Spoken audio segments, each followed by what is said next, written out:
Hello students, good morning.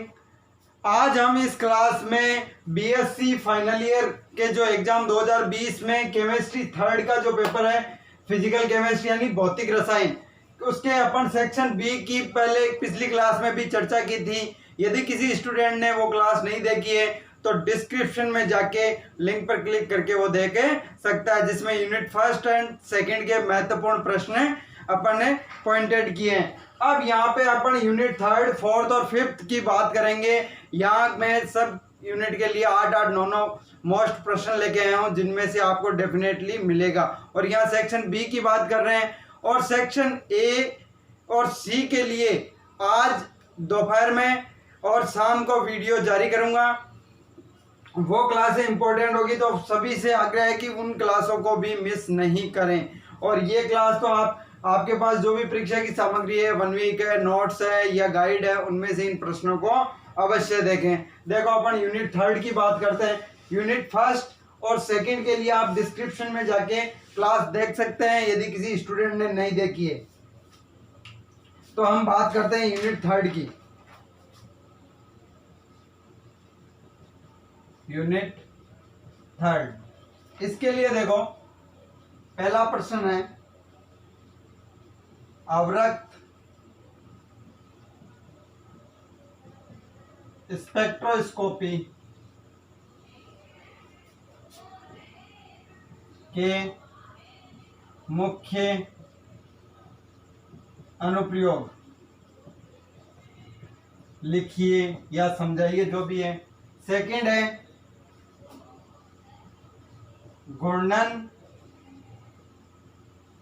Spectrum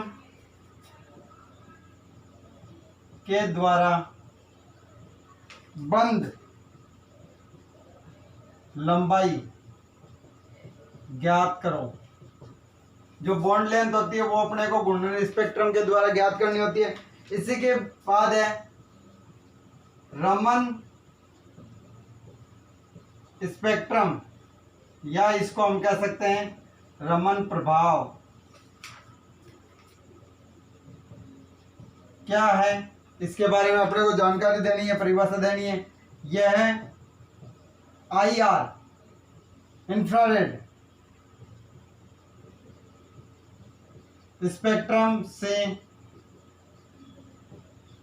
किस प्रकार भिन्न है, यानी कि डिफरेंट है, तथा रमन स्पेक्ट्रम के चयन नियम लिखिए।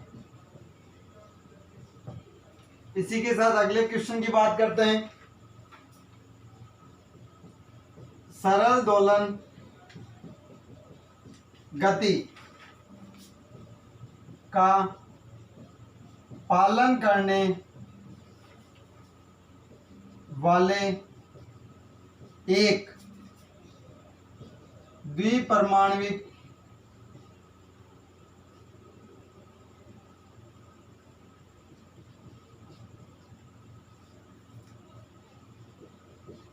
अणु का ऊर्जा स्तर ज्ञात करो। यानी कि जो अपने पास सरल दोलन गति का पालन करता है वो द्विपरमाणिक अणु कौन सा है, उसका ऊर्जा स्तर ज्ञात करना है। फिर इसी के साथ पांचवा क्वेश्चन है स्वतंत्रता की कोटि से क्या तात्पर्य है। CH4 अणु यानी कि मेथेन अणु की स्थानांतरण घूर्णन एवं कंपन यानी वाइब्रेशन की स्वतंत्रता कोटियों की संख्या बताइए। फिर नेक्स्ट है 6,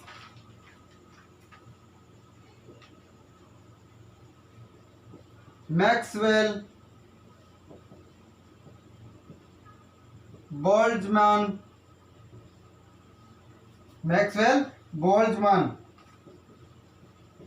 वितरण पर टिप्पणी लिखिए। फिर इसी के साथ 7th क्वेश्चन की बात करते हैं। चयन नियम से क्या तात्पर्य है? घूर्णन spectrum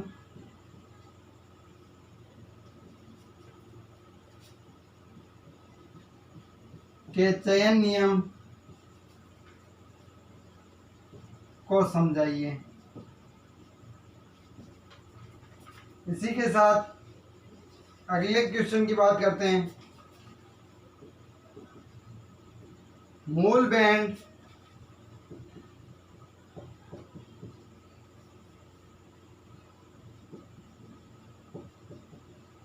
overtone hot tone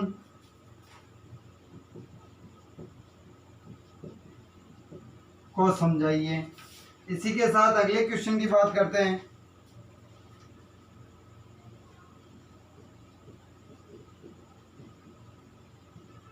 Raman spectrum के अनुप्रयोग समझाइए।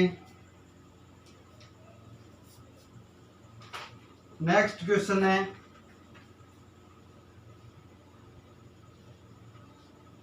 घूर्णन स्पेक्ट्रम में समस्थानिक प्रभाव की व्याख्या करो। तो ये अपने कुछ यूनिट 3 के मोस्ट इंपोर्टेंट क्वेश्चन है। मैं एक बार रिपीट करता हूं। अवरक्त स्पेक्ट्रोस्कोपी के मुख्य अनुप्रयोग लिखिए। दूसरा, घूर्णन स्पेक्ट्रम के द्वारा बंद लंबाई ज्ञात करो। थर्ड, रमन स्पेक्ट्रम नियम, रमन प्रभाव क्या है या आईआर स्पेक्ट्रम से किस प्रकार भिन्न है तथा रमन स्पेक्ट्रम के चयन नियम लिखिए। चौथा, सरल दोलन गति का पालन करने के लिए एक द्विपरमाणु कणी को ऊर्जा स्तर ज्ञात करो। पांचवा, स्वतंत्रता की कोटि से क्या तात्पर्य है? CH4 अणु की स्थानांतरण, घूर्णन एवं कंपन की स्वतंत्रता कोटियों की संख्या बताइए। फिर छठा, मैक्सवेल बोल्ट्जमान वितरण पर टिप्पणी लिखिए।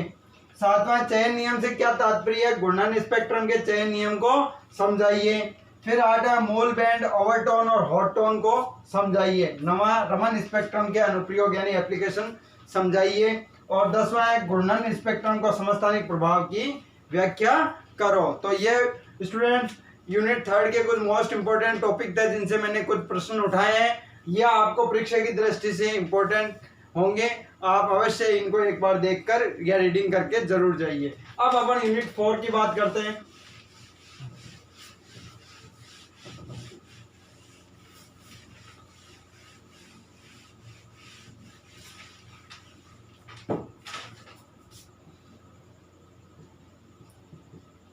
यूनिट 4 के लिए पहला प्रश्न है ऊष्मागतिकी यानी थर्मोडायनेमिक्स में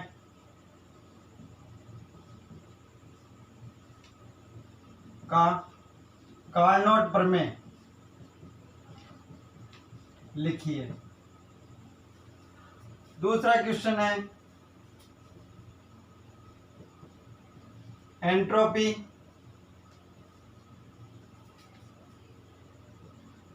को दाब एवं ताप के फलन के रूप में व्युत्पन्न कीजिए, यानी कि यहाँ पे ताप और दाब के रूप में इनकी समीकरणें अपने को निकालनी है। नेक्स्ट है थर्ड, अवशिष्ट एंट्रोपी को समझाइए। फोर्थ है एंट्रोपी ऊष्मागतिकी प्रायिकता का फलन है, समझाइए। इसी के साथ नेक्स्ट है स्वतः परिवर्तिता एवं साम्य की कसौटी के रूप में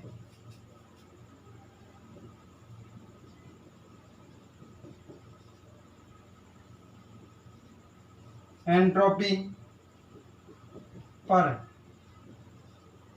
टिप्पणी लिखिए। नेक्स्ट है नैनसर्ट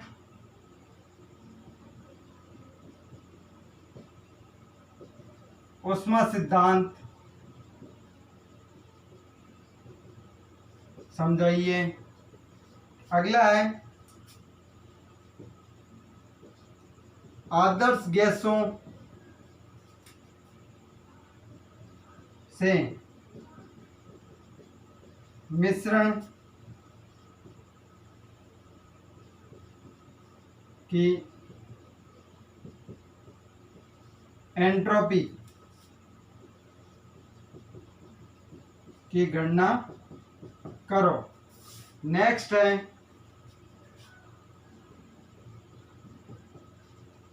एंट्रोपी पर तापक्रम के प्रभाव की व्याख्या कीजिए। फिर नेक्स्ट नाइन्थ है, जो हो भी सकता है, देखो इस साल ये है कार्नोट चक्र व इसकी दक्षता समझाइए। तो ये अपने यूनिट 4 के हैं। देखो मैं एक बार रिपीट करता हूं। पहला है ऊष्मागतिकी का कार्नोट प्रमेय लिखिए। दूसरा एंट्रोपी को दाब व ताप के फलन के रूप में व्युत्पन्न कीजिए। थर्ड अवशिष्ट एंट्रोपी को समझाइए। चौथा एंट्रोपी ऊष्मागतिकी प्रायिकता का फलन है, समझाइए। पांचवा स्वतः परिवर्तिता और साम्य की कसौटी के रूप में एंट्रोपी पर टिप्पणी लिखिए। छठा नैनसर्ट ऊष्मा सिद्धांत समझाइए। सातवां आदर्श गैसों से मिश्रण की एंट्रोपी की गणना करो। आठवां एंट्रोपी पर तापक्रम के प्रभाव की व्याख्या कीजिए। और नवा कार्नोट चक्र व इसकी दक्षता समझाइए।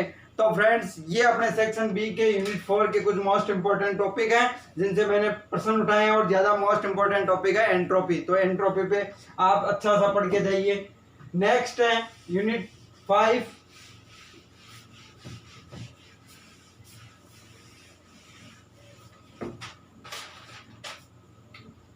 तो यूनिट 5 की अपन बात करते हैं। तो पहला प्रश्न है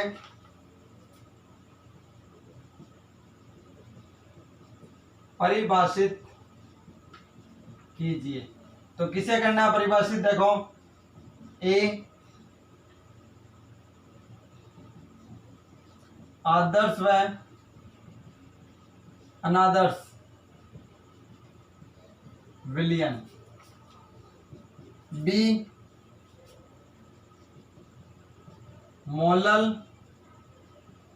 उन्नयन स्थिरांक, सी सक्रियता गुणांक, डी नॉर्मलता,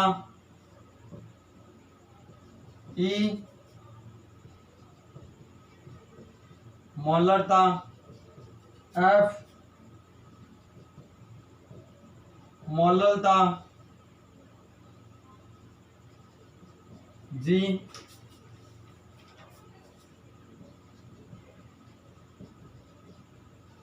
मोल भिन्न। तो फ्रेंड्स ये कुछ डेफिनेशंस है जो अपने को देख के जानी है। फिर दूसरे क्वेश्चन की बात करते हैं।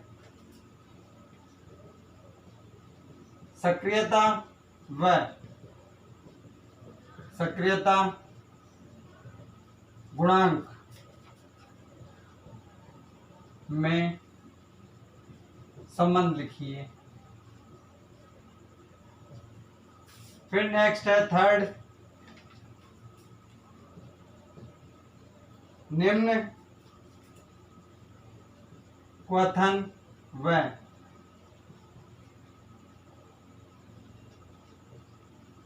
उच्च क्वथन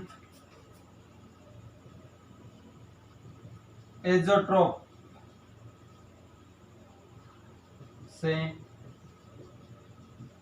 क्या तात्पर्य है। फिर इसी के साथ फोर्थ क्वेश्चन है अपना, अणु संख्या गुण पर टिप्पणी लिखिए।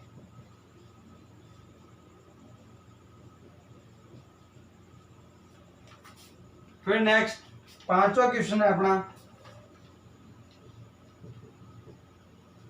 असामान्य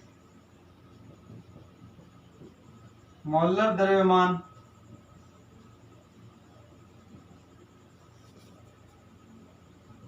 पर टिप्पणी लिखिए। इसी के साथ अगला क्वेश्चन है,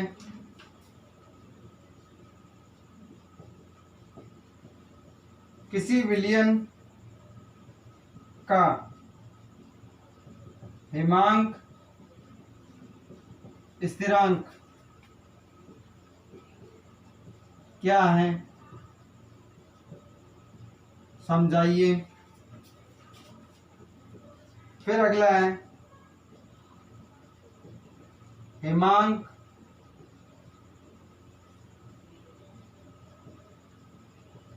अवनमन ज्ञात करने की रोस्ट विधि का वर्णन कीजिए। इसी के साथ अगला क्वेश्चन है,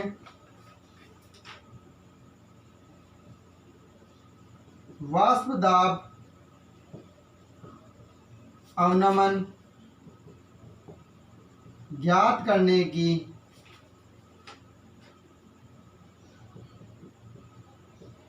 ओस्टवाल्ड व वोकर विधि समझाइए। और नेक्स्ट लास्ट क्वेश्चन है, वाष्प दाब अवनमन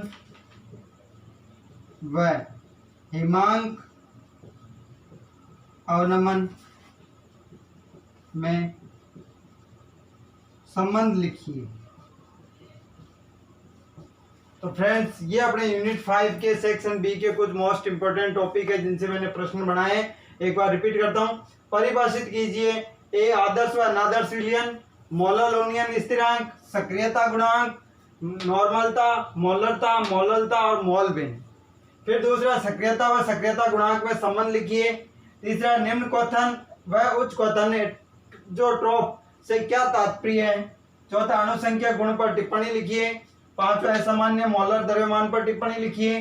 छठा, किसी विलयन का हिमांक स्थिरांक क्या है, समझाइए। सातवां, हिमांक अवनमन ज्ञात करने की रोस्ट विधि का वर्णन कीजिए। आठवां, वाष्प दाब अवनमन ज्ञात करने की ओस्टवाल्ड व वोकर विधि समझाइए। और नौवां है, वाष्प दाब अवनमन और हिमांक अवनमन में संबंध लिखिए। तो फ्रेंड्स ये सेक्शन बी के अपने थर्ड पेपर फिजिकल केमिस्ट्री के कुछ मोस्ट इंपोर्टेंट टॉपिक थे 5 यूनिटों के। तो इस प्रकार से 2 यूनिट फर्स्ट और सेकंड के जो डिस्क्रिप्शन में लिंक दिया उस पर क्लिक करके देख सकते हो। और थर्ड, फोर्थ और फिफ्थ के मैंने प्रश्न यहाँ पे इस क्लास में बताए हैं। तो आप सेक्शन बी की तैयारी कर सकते हो। इस प्रकार इन प्रश्नों को एक बार पढ़ने से आपकी तैयारी और अच्छी हो जाएगी। और सेक्शन सी के आज अभी थोड़ी देर बाद में वीडियो जारी किया जाएगा, क्लास जारी की जाएगी और ए के लिए आपको भी बताया जाएगा। इसी के साथ अपनी पढ़ाई जारी रखें। Thank you.